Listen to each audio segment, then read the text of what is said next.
Hey YouTube. So don't let this video fool you. I am in no way a socialist or any kind of communist, and I am a libertarian, and I am about smaller government. So small that you could take it and flush it down the toilet, okay? So yeah, pretty much anarchist, I would say, pretty much. I would love to see smaller governments, less regulations, especially in the art community for artists. I would love to see a new renaissance, but I do understand that one of the problems we're having today and why rock is dead is a lot of it does have to do with money, energy, and incomes, and how really, truly, you either make it really super big in this current system, mob mentality system. You either make it huge or you don't really make it at all. And I think that's totally unfair for everybody, not just the artists, not just the musicians, but it's unfair for everybody because we don't really have a strong, vibrant entertainment economy or communities.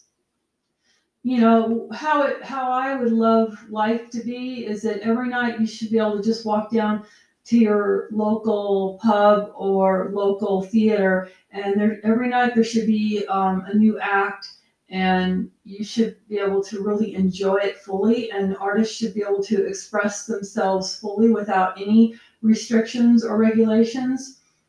I'm thinking things like not just watching someone play an instrument, but actually get to see them perform different acts. And well, when I think about that, I think of things like, well, if you think about how the Doors, Jim Morrison got in trouble, some of the things he used to do, and other artists too, and how sometimes he would allow the audience to participate, and you're able to play out your fantasies, or, kind of like, it'd be kind of like watching a real live video. You see certain acts and scenes on video. Well, imagine if you could go see your favorite artist, musician, and you could watch him in real life do whatever he feels like doing, because art should be a free form of expression. There should be no restrictions whatsoever. And if it's X-rated, then it would be X-rated. And okay, so you have to be what, 18 to see it. Okay, so I don't see a problem with that, and there shouldn't be a problem with that. The problem is government's too big, there's too many regulations, there's too many people with their hands out for money, and there's not enough artists that are supported to be artists. They basically have no income. So you look at the past, like saying this when we were in the 60s or 70s, when we had lots of really great music back then. You look at gas prices, for example, back then. You could get like a gallon of gas for what, like 50 cents? What is a gallon of gas today? What, like 3 something maybe? Sometimes 4. It can go up to 5 or 6 or 7. Who knows? The sky's the limit. But if you look at a starving artist, they can't afford that to go on tour. Are you kidding me? Not even if they had an economy car. And how are they going to fit all their instruments? They can't. So that's just one problem. There's many, many other problems with the way things are right now, as far as corruption and gouging and people management and different aspects of the music industry that rip people off. That's just the beginning of it. An artist, a musician today, especially if he's just barely getting by, he can't afford to go on tour. Okay, so how are you going to have a vibrant art community full of different acts every night in your local theater if the artists can't even afford to get themselves there, or can't even support themselves by doing that because they're not making a whole lot of money? Okay, so the way I see it is that eventually more and more jobs will be automated because of energy prices going up for everything. And the way this would work is a lot of factories, if everything is automated, that means no insurance. So they're automatically, the company won't have to have the insurance expense. They won't have to have this other expenses to pay for people that get sick or get hurt or whatever, or retirement. They won't have any heating costs because you don't need to keep a building at a certain temperature if it's just all automated with robots. Okay, you won't have lighting because you don't need lights in a building where it's all operated with automation. Okay, this is just one small example. Okay, I can't go through the many different ways companies can save money through automation. You have to use your own imagination on that one because it would take me forever to explain all this to you. But just so for one small example, McDonald's, it could become completely automated where the companies will have basically no expenses. Just the first expenses, just you pay for the robots, they pay for themselves after the first few years, and then everything else is profit. Is that fair? Why should a company be able to make billions of dollars without any expense whatsoever, okay, while everybody else suffers because they have no jobs? So the way I fix that, the way anyone should, common sense should tell you that, okay, since that's going to happen, then there should be a tax on the robots. So the companies still make money.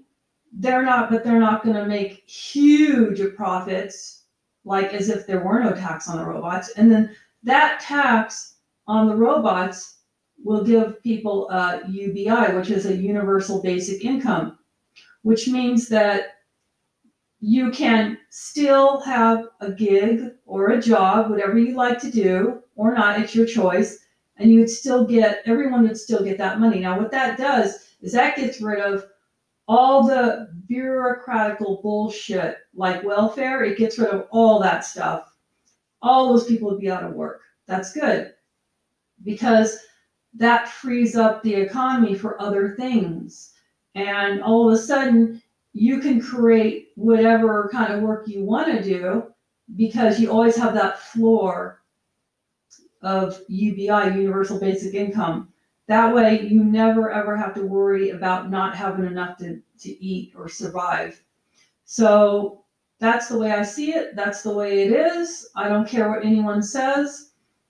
I really am for a universal basic income. You should look into it. There's a lot to study, and it's really good for everybody. It's a win-win situation for everybody, and especially for artists, because I think the problem today, again, the reason why rock is dead and why we don't have a vibrant art community where you can just go and watch a new act every night, or good music, why there's no more good music, again, is because it costs a lot of money, basically. So, yeah, to tour, are you kidding me? And how else are you going to find new music? How would anyone find new music? They go and they watch the act, they watch a musician, and if they're good, they get promoted more and more, and they get more popular. But if they're never ever are able to even afford to buy gas for their bus or whatever trailer car, whatever they have, then you'll never even know they exist.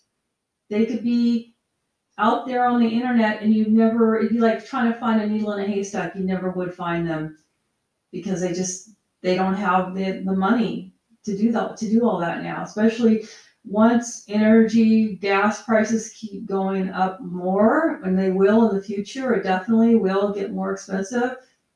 Like, I don't even know how any musician could afford anything unless they're totally fake and totally bought off, sold to the corporations, and it's all fake bullshit, commercialized crap that you're listening to. It's not even real art, art that an artist, that a musician actually wrote himself.